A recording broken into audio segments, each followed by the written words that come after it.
evening. All you need is a pen and paper, and in the next 45 minutes, hopefully, you can do something to help solve some of Britain's most dramatic crimes. These are some of the faces, and we'll be telling you what they've done and why they're wanted. And these are some of the scenes we'll be recreating in the hope that you can help. And these are some of Britain's most senior detectives waiting for your call. In the last 8 months, there have been 2 appalling linked rapes in South London. In fact, Detective Chief Inspector Sue Hill says she's never known victims who have been so terrorised. In each case, women were stalked. In each, the rapist seemed at first respectable and reassuring. And each seemed to start out as a robbery. Because of the intensity of fear this man has generated, tonight we hope the whole community will join forces to identify the attacker and have him brought to justice. It starts in Streatham, in South London. It's 4 weeks ago, early in the morning of Thursday, April the 23rd.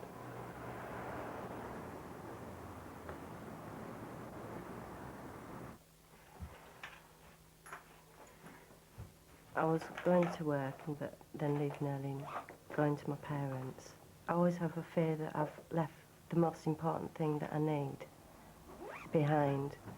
So it's sort of like, it's panicking in a way that you're going to forget something, but also knowing that you have to get everything so it looks nice when you come back.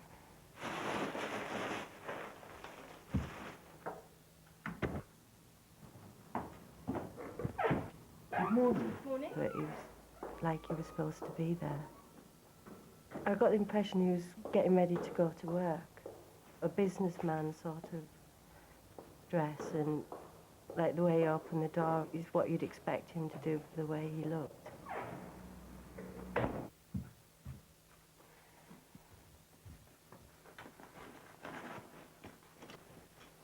My main thought was it's going to be a long journey with 2 heavy bags on the train.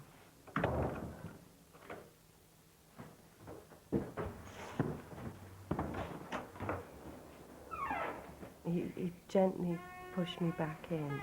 My initial thought was he was looking out for me to stop me saying something I shouldn't say. It was sort of like he was protecting me. The next thing I know, he put his hand over my mouth, or so was the knife. My head just felt like it was going to burst. It's like there's so much going on, you just can't take it all in. It's something that it's bigger than being scared. And normally we wouldn't show anything beyond that point, but you need to see the man's behaviour patterns. This is someone who can seem calm, controlled, and yet at times utterly menacing.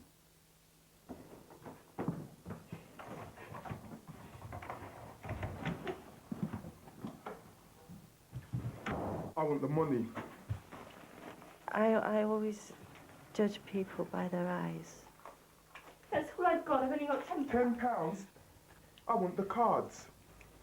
Look, you've never seen before, so because you've never seen it, you know it's real. I need the PIN numbers. I only know one of them. Where are they? In those papers. The most important thing was that I had to get through. I had to be okay. Yeah. Get me a pen. I sort of looked for things that were little things that would catch the eye. Everything about what he was wearing was immaculate. He was tall, over 6 foot. He was wide. Didn't look fat. He was a wide person. He's very quietly spoken, but he could put force into his voice without raising it. It's very, very controlled. And his eyes became angry, like very angry. Well, I've not seen evil before, but you just know it when you see it. Within minutes of the attack, the victim's credit card was used at the Midland Bank on Streatham Hill. A few minutes later, and it was tried in Streatham High Road, and soon afterwards in Tooting. This is a distant image, but the man you can see has got a car. Here he is from another camera in Tooting. Again, not a brilliant image, but do you know him? Remember his white car? It's got a sunroof. And is it missing its front near side wheel trim? Late that night, the card was used in Oxford Street in London's West End. And over the next few days, back around Tooting. Suhail, this caused such fear. Do you think that there will be other victims who've been too frightened to report it? I'm sure that's the case, Nick. You know, these two victims are terrified to come forward. And if they are listening, please make that call to us. We can help you. You know, don't live with this. These two victims have come forward and they've been supported. Please do the same. What about girlfriends? I mean, assuming that he has relationships, ordinary relationships, will they have seen something of these behaviour patterns? I'm sure there'll be aspects of his behaviour, but conversely, he could be someone that behaves very rationally and very normal and be carrying out a full-time job, and you may not suspect him of committing any such offence as this. People will be very reluctant to shop somebody, particularly somebody they're intimate with. But I must, make the point that we've got forensic evidence, so you won't be accusing the wrong man. We can eliminate any suspects that you put forward. It won't be accusing the wrong person. What can you add in terms of the man's appearance and mannerisms, just to make that jigsaw puzzle, the pieces fit? We know he's about 6 foot. His complexion is very dark black, and these glasses. And the glasses, but of course the glasses could be disguised, although he may need those glasses, so don't be thrown by those glasses. But it's a very good description. How important is the car? Well, it is important, but then again, we must remember that he could have borrowed, stolen. He may not normally be associated with a white car. But if you know somebody that's driving that white car, then, call us. Tell us a bit about what happened in the first of these attacks, which was in August last year, also in Streatham. Well, yes. We know the same man is responsible for both these attacks. Again, victim terrified, about to go into her own home, and she was also robbed of cash point cards. But this time, one of the cash point cards was used in Hammersmith in West London, which is quite a way away. Yeah, I must make the point that was some time after the rape, in the early hours of the following morning. So that man may not be the rapist, but he certainly may know who the rapist is. Conversely, maybe someone who's just using the card for deception. And I would appeal to him, come forward, talk to me. There's a difference between us tracing you for a series of rapes and that for deception. You describe this as one of the most frightening crimes for victims. You've talked a lot extensively to the victims, haven't you? I have. They're both traumatised, and more importantly, I've also spoken to the parents of our latest victim. They're absolutely gutted. Please, if you know who's done this, call us. If it was your daughter, they'd be picking up the phone and doing that for you. I see, thank you. I mean, all Crimewatch appeals are aimed at everyone, regardless of age or race or sex. But this next clip is perhaps aimed principally at women who have suspicions about him, about who did this, but women who are reluctant to believe it or to ring in. This is it now. This is the most I can do. I've given all the information, but maybe somebody else will know something that I don't know. I can't... It's difficult to put it into words how strongly I feel about catching him. Please call right now, or any time till midnight, and it's a free call, 0500 600 600, or try the incident room on 0181 649 2666. That's 0181 649 2666. There have been 5 arrests since last month's programme. Several key witnesses have been identified, and there's a lot of progress that may soon lead to more arrests. The hunt for a bogus policeman in Newport in North Wales created 200 new lines of inquiry, including 70 names, and 3 of those came up twice. Have you any £20 notes? Yes. Could I see one, please? On the tragic murders in Sussex of Dorney O'Connor and her neighbour Claire Letchford, detectives are working through a mountain of information, and a dozen names are now being looked at seriously. And over 100 calls on the armed robbery at a jeweller's shop in Warwick, but at this stage it doesn't look as though the crucial information's there. But one man we were seeking has been sighted on the Costa del Sol in southern Spain. Acting on a tip-off, Spanish police opened fire on a car at Malaga airport, but the vehicle sped off. Now, if you've seen this man, Mark Henderson, do let us know on 0500 600 600. Train stations have installed some very good closed-circuit TV systems, and in the drive to cut crime on the railway system, they're getting some great results. Last month, these three youths were hanging around Willesden Junction and Stonebridge Park stations in North London. They look as though they know each other pretty well. The one with the Adidas sweatshirt spots a potential victim, produces a knife and robs a terrified fellow traveller. Just look at the clarity of these pictures. First, the bystanders. This man with the white Nike top is 18 to 20 and about 6 foot tall. His friend is also about 20, shorter at 5'8". The knife man looks charming in this picture. It could almost be a family photo. He's 18 to 20 and roughly 5'10".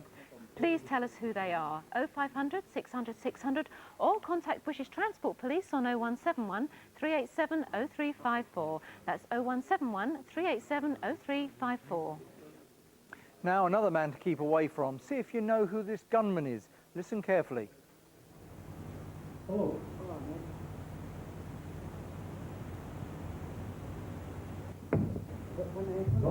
Come back here. Come back. Come back. The man who went off empty-handed is in his 20s, about 5'8", thin, and appears to have lost some of his top teeth. His baseball cap had the word Athos, that's A-T-H-O-S. Give us a call if you know him on 0500 600 600 or phone the flying squad on 0181 247 7931. That's 0181 247 7931. Now, think back if you can to just before Christmas, Friday the 19th of December. It was a busy shopping day all across Britain. But in Queensbury, on the outskirts of Bradford, the seasonal bustle and goodwill was dramatically interrupted. What happened that morning was literally murderous.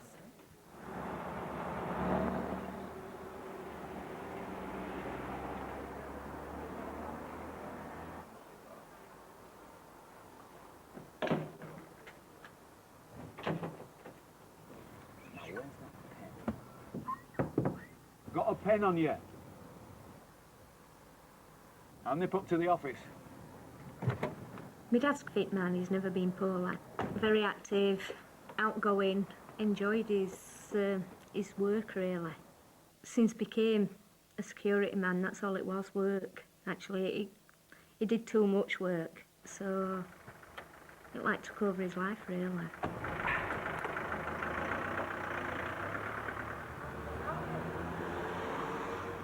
Behind the Yorkshire Bank in Queensbury is a dead-end alley known as Cambridge Place. On that Friday morning, a local trader saw a stranger there. The man was heavily built, mid-30s, bald on top with black hair at the sides. The witness was suspicious, but the visitor quickly disappeared. Who was he? And was he connected with what happened about 5 minutes later?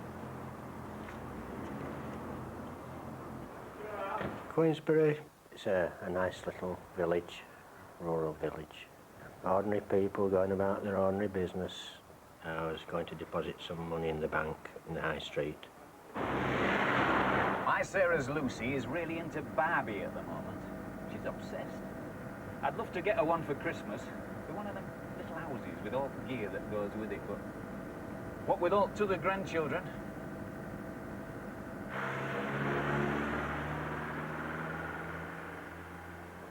There's no need to rush. Bus isn't for another 20 minutes or so yet, is it? Get there and get the presents.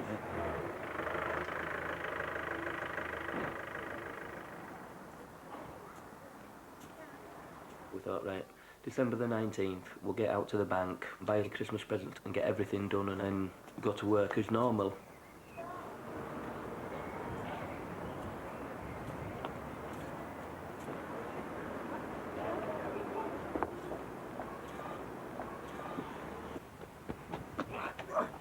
Drop it, you bastard!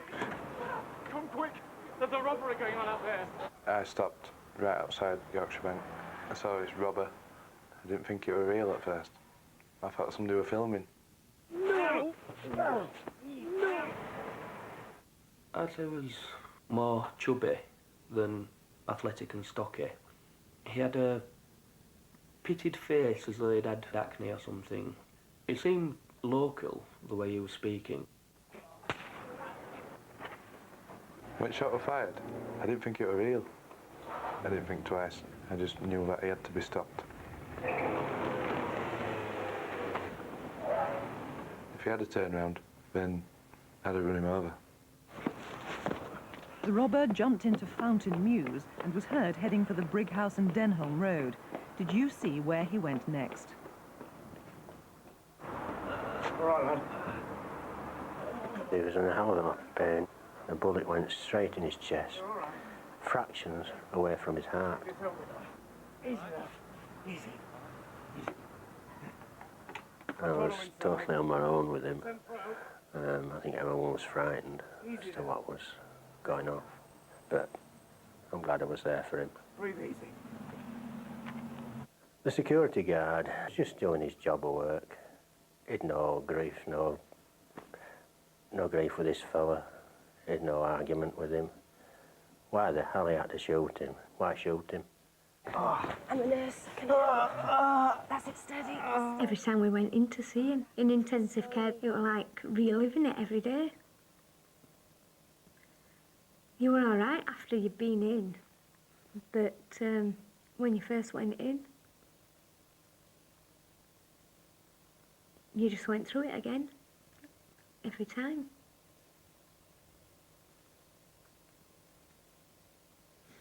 That's when you can't believe that somebody's done it. I think we could have coped better if it had been an illness. Don't worry, they'll be here soon. Listen, they're here.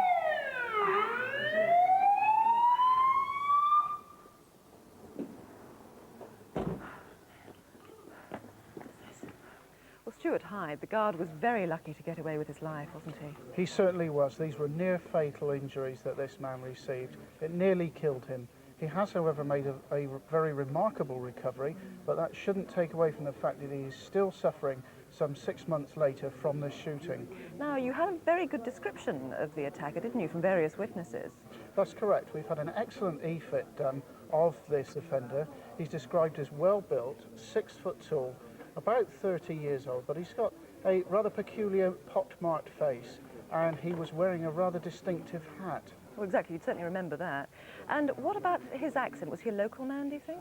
It's quite possible that this man was a local man, but not necessarily living in the area. He may have come from anywhere within the north of the country. Now, it's important to say that the reason he got away with this crime, stealing the money, was because the box malfunctioned, unusually so. And he took the money away in these bags, I think. That's correct. These are identical to the bags in which the money was stolen. And my appeal is to anyone that perhaps recognises these bags, recognises anyone from the CD fit, or perhaps can recall somebody that they knew the week before Christmas in 1987 who suddenly had a great deal of extra cash. Now, there is a reward involved here, as if an incentive was needed, wasn't there? There certainly is. The security company themselves have put up to £15,000 reward money to help me put this man behind bars. Well, let's hope you get him tonight. Thank you very much indeed, Stuart Hyde. Well, here are the numbers. 0500 600 600 is the free call straight here to the studio. And the incident room, if you prefer to call there, in Bradford, is on 01274 376 911. That's Bradford, 376 911. There's been a breakthrough on the murder of Patrick Hurling, a case we've featured twice now, once back in 1991 and again in Crimewatch Still Unsolved early last December. Oh, damn it, I think somebody's broken in the car. Hurling?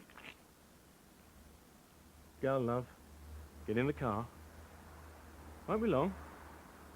I wasn't concerned at the time because Pat knew so many people. It could have been a colleague, somebody new from the nightclub, it could have been anybody. Who was this man? 11:45 on a Saturday night in November 1990. As a direct result of us revisiting that crime 5 months ago, some startling new information came to light and the inquiry took what was called a very promising new turn. We'll tell you more when we can, but if you're able to add anything more to that inquiry, call us here now on 0500 600 600. Well, shortly into the programme, we haven't had many cases yet, but so far, 42 calls on the rapes in Streatham. 8 names have been put forward. 1 caller has mentioned an ex-boyfriend. On the Stonebridge Park crime, we've had 4 calls on that so far. Slowly other calls filtering in, and our detectives and researchers are busy, as you can see, so hopefully we'll have some more to tell you by the end of the programme.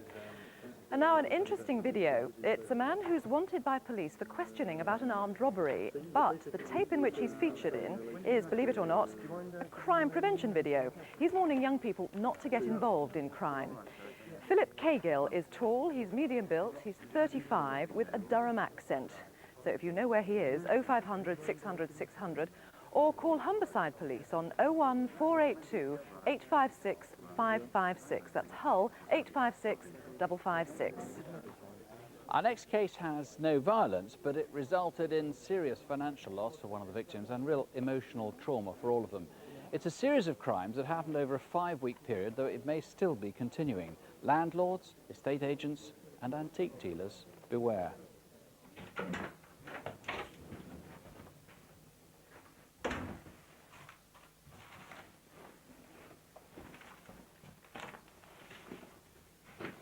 I was in hospital and literally just recovering from the anaesthetic when I was called, and it was my housekeeper telling me that the house had been stripped bare.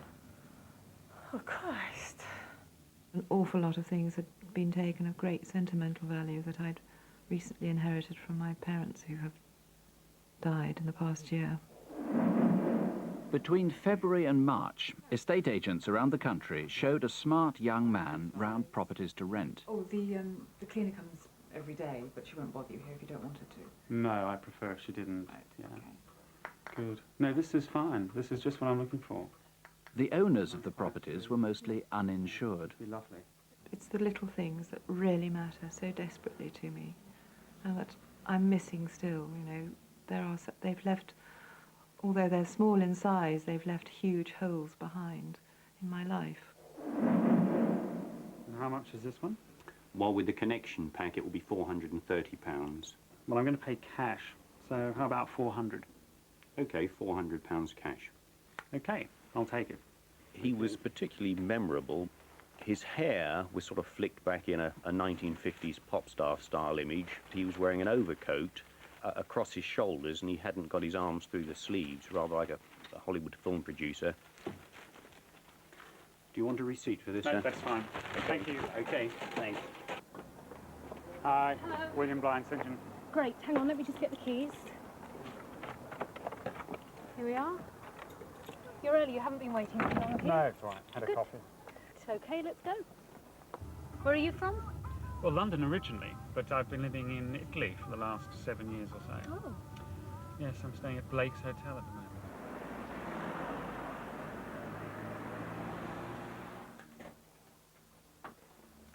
So, here we are. He was really pleasant. He was healthy, well-dressed, and he had a public school accent. No, this is just what I'm looking for. Everything's plugged in and working in the kitchen. Good. Good. Well, this will be fine. Well, a 10% deposit, will that be all right? Yeah. Okay, that's £250. 250. Good. Now, will it be all right if I bring my uncle round? Yeah, sure, that shouldn't be a problem. Good. Okay, I'll make you out a receipt for this, Lovely. and I'll show you the way out. Thank you. Thank you. This will be good.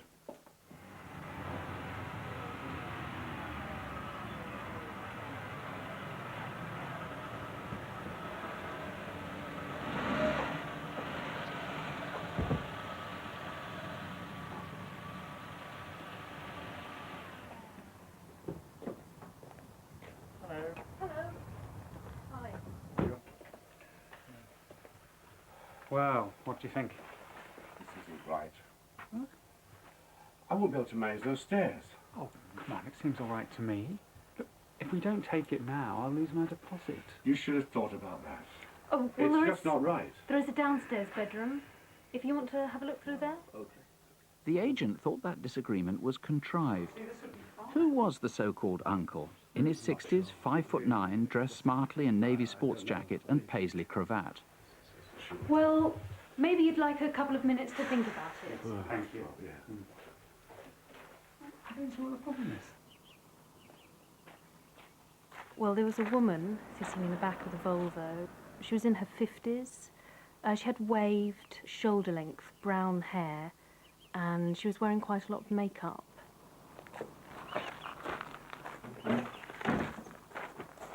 okay. I've persuaded him.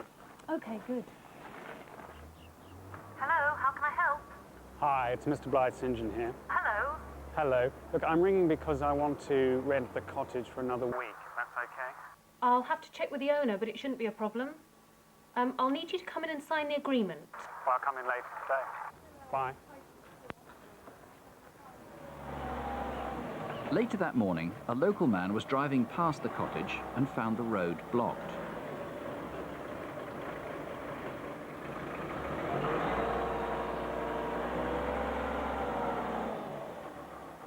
They were two youngish men, I would have said middle 20s, quite slim build, and they had quite hard faces. They weren't the sort of people I felt that I would want to go up and talk to.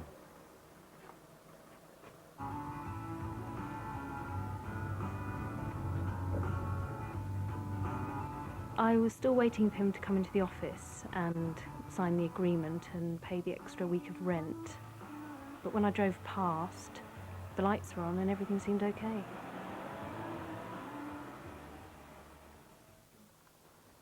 By the Tuesday, I still hadn't heard from him, so I went up to the cottage again.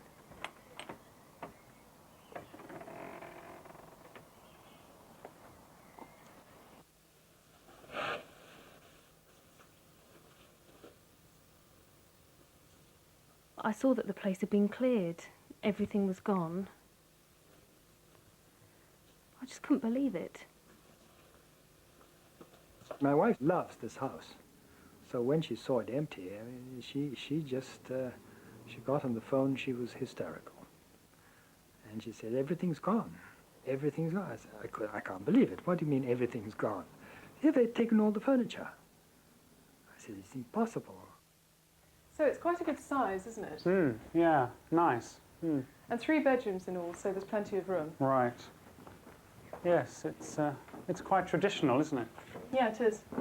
So do let me know as soon as you can, because we've had quite a lot of interest. Right. I'm showing several people around later in the week. Uh-huh. Here's my card. He asked me for a lift to World's End on the King's Road, but when we were nearly there, he asked me to drop him off a bit further down on the corner of Lots Road. Right, thanks for the lift. I'll be in touch soon. I'd say he was between about 25 and 28. He was an average build. He was tanned. He was clean-shaven. He had mousy brown hair that was swept off his forehead. 2 months ago, at about noon, on Thursday, March the 19th, a black cab brought a so-called Mr. Thorne to Princedale Road in London's Holland Park. Were you the driver? Cheers. You can just hang on here a minute. I won't be long, all right? Yeah, all right. Cheers, mate. I have decided I want to take the flat. Okay, great. If you'd like to have a seat. Good. Right.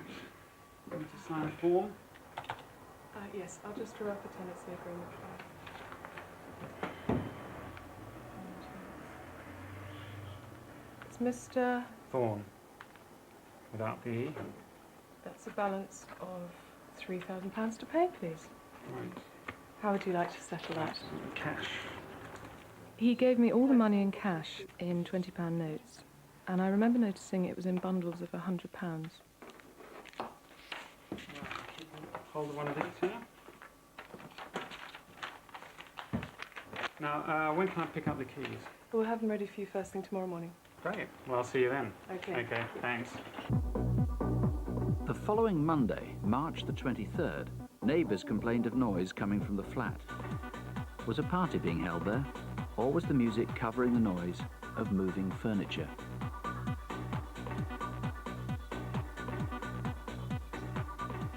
Take a look at the con man. He's in his 20s, 5'10", with fair hair swept back off his forehead and with what was described, as you heard, as a public school accent. And look again at distinctive features of his clothing. That light brown overcoat might actually have had a fur or darker collar. He also wore a brown shot bomber jacket and a pair of black framed Stuzzy glasses. He likes designer clothes. The older man was about 5'9", between 60 and 70, with a well-spoken but croaky voice and described as unsteady on his feet. And who owned the vehicles? The blue M-registered Volvo, and in another case they used a red Ford Fiesta. Then there were the 2 vans used for the theft, one white and one blue. Now, among the items stolen, some were particularly distinctive. This pair of West African ivory tusks mounted in silver, a pair of gilt bronze French candlesticks, and look at this oak chair. If you recognise any of that, if you can help in any way, 0500 600 600, or you can call the incident room direct on 0181 246 0368. That's 0181 246 0368. I've got two disappearing acts, and in both cases a lot of money vanished too. On New Year's Day, the manager of a sports store went to work even though the store was closed. He unlocked the premises in St John's shopping centre in the heart of Liverpool, and here he is soon afterwards leaving with a large sports bag. His employers haven't seen him since, and a lot of money has vanished too. Have you seen him? Graham Stanley is in his early 30s, 5'9", stocky build with dark hair. He might have gone abroad for a time, but someone thought they caught sight of him quite close to home last month at the Grand National at Aintree, and he may have been in Dublin. If you've seen him, do call us on 0500 600 600 or call the incident room direct on 0151 777 4051. That's Liverpool 777 4051. Now, from New Year's Day to the Chinese New Year. This is the kitchen of a Chinese takeaway in Fulbourn on the outskirts of Cambridge. The cook had just been taken on here, but after a week in the job, he failed to turn up for work. He left some clothes in the flat above, but there seemed to have been a burglary. Quite a lot of cash was missing too. You may have seen this man in other Chinese restaurants or in betting shops. He's 6 foot, muscular, and in his early 20s. If you can tell us who he is and where he is, do call 0500 600 600 or call the Cambridge Police Direct on 01223 358 966. That's Cambridge 358 966. Next, we're going to show you something that happened last October. It's a street crime in Highbury, North London, and its target was a young family. Ricky Smith, his partner Anita, and their children Michaela and Paul. Ricky was a flooring contractor working with his father. On Friday night, October the 3rd, he'd just been paid for a job they'd completed, and his dad dropped him back home.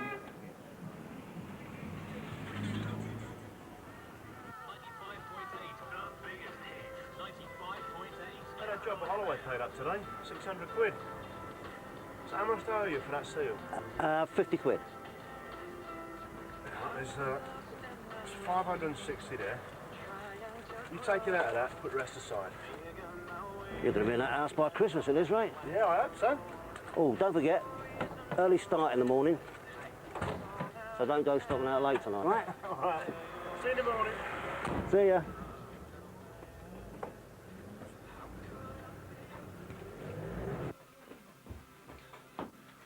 All right, love.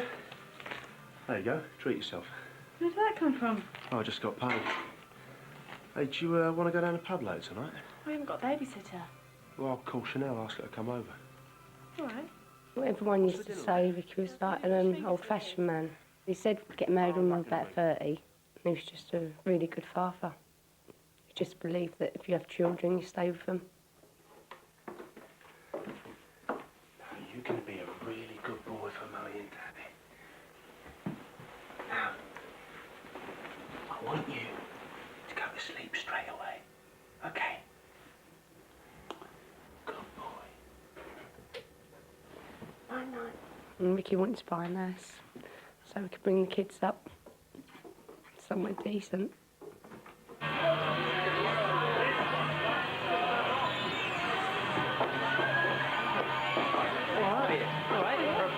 A brownie coat, please. Found yourself a house, yeah? Yeah, well, there's a couple we're having a look at. Oh, yeah? What, around here? Yeah, Holloway, we're looking. Good stuff, good stuff. How many rooms are you looking for? Well, 3. What about a garden? It'd be nice, but... Well, yeah, a garden. Yeah, well, it'd be very nice, but it depends how it goes, you know. Yeah? What comes up. Time, ladies and gentlemen, please. Right, where are we going next then? Home. We're saving, remember? And you've got to be up early in the morning. Yeah, all right. Yeah, come on then. Come in.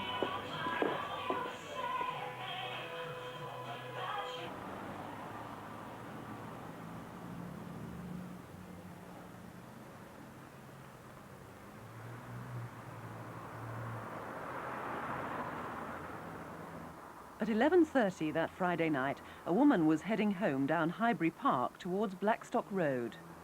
Well, I noticed him first of all because he was just standing in such a strange way in the phone box, and also he looked like he was definitely trying to hide his face away from me. He was about 6 foot tall. He was quite well built, but I just couldn't see his face.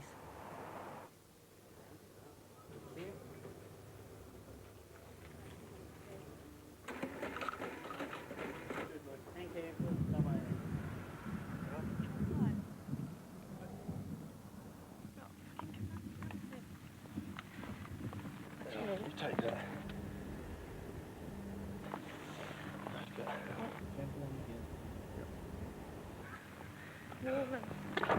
Oh! He stabbed me. Hello, police.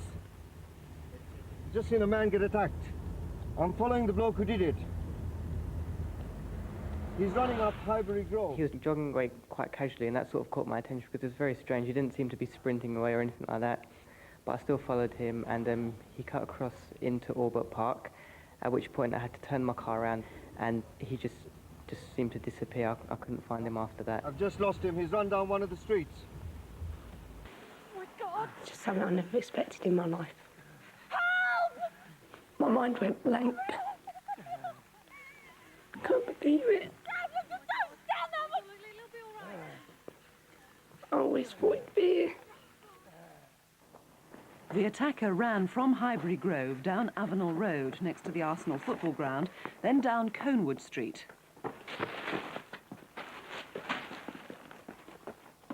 He was last seen running back into Blackstock Road.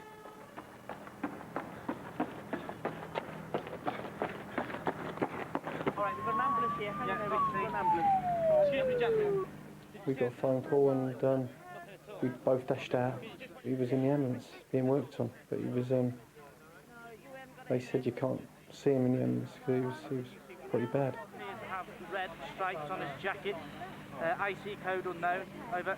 Just let them... For someone to just come up, creep up and do that is madness. Right, sir, did you see anyone at all? It's destroyed us. Destroyed Paul's future, Michaela's future, Nita's future, ours. It's ruined everything. And it's all been for no reason. It's been done for nothing. Someone's gone and murdered him for nothing. Is that yours? No. That's strange. Oh, hang on here, I'll just go and get a torch.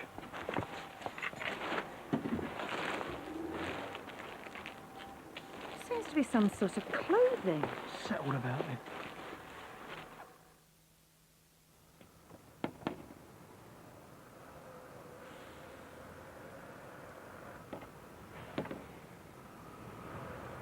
Hi, have you found the bag?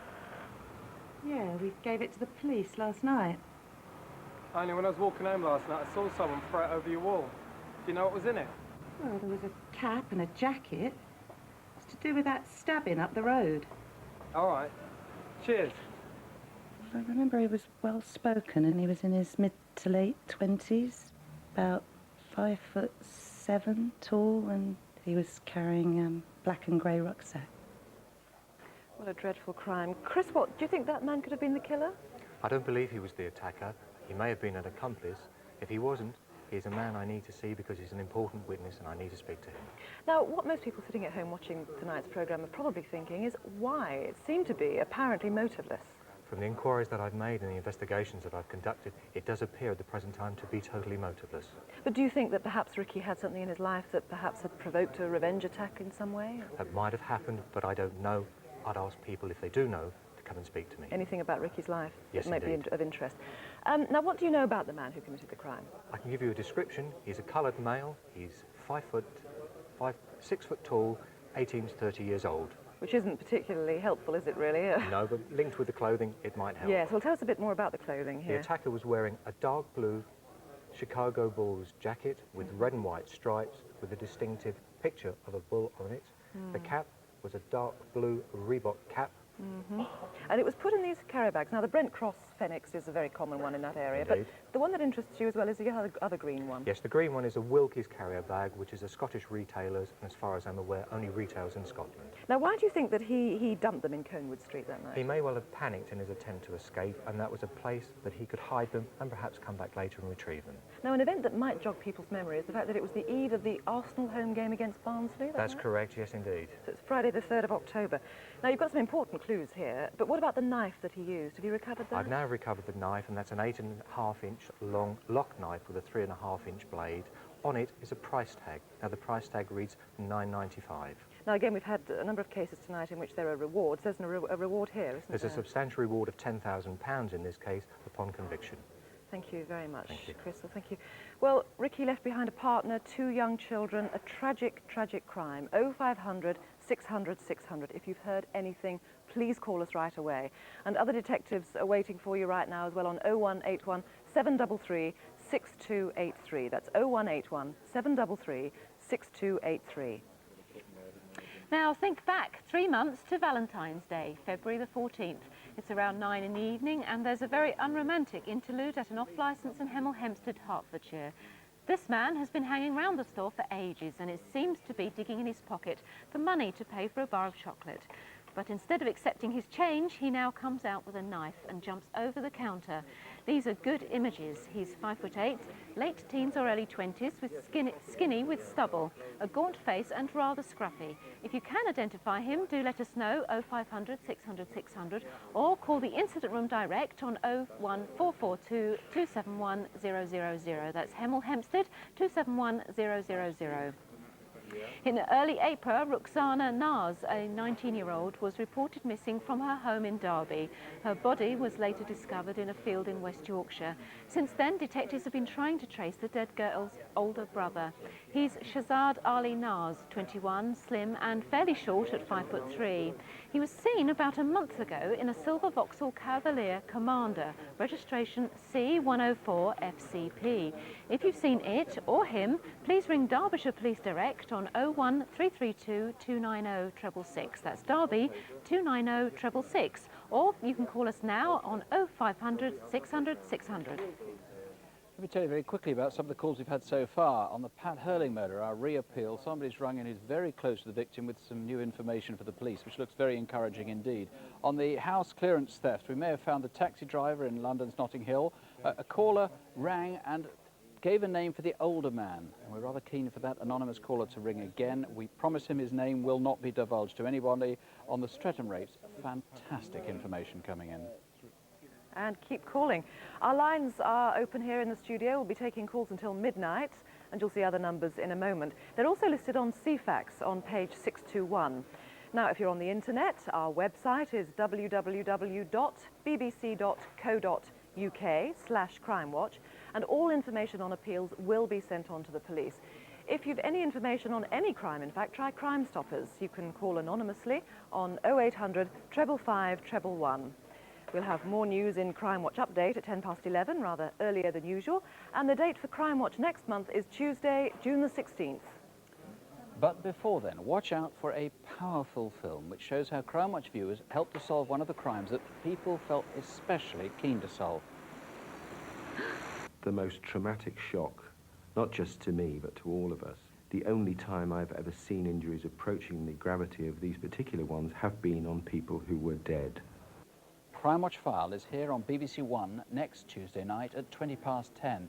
And meanwhile, I know we show some deeply unpleasant crimes, not least that scene. But as you'll see in Crime Watch File, these things also bring out the very best in people. And after all, if you think about it, millions of people watching now are just there anxious to help. So don't have nightmares, do sleep well. Good night. Good night.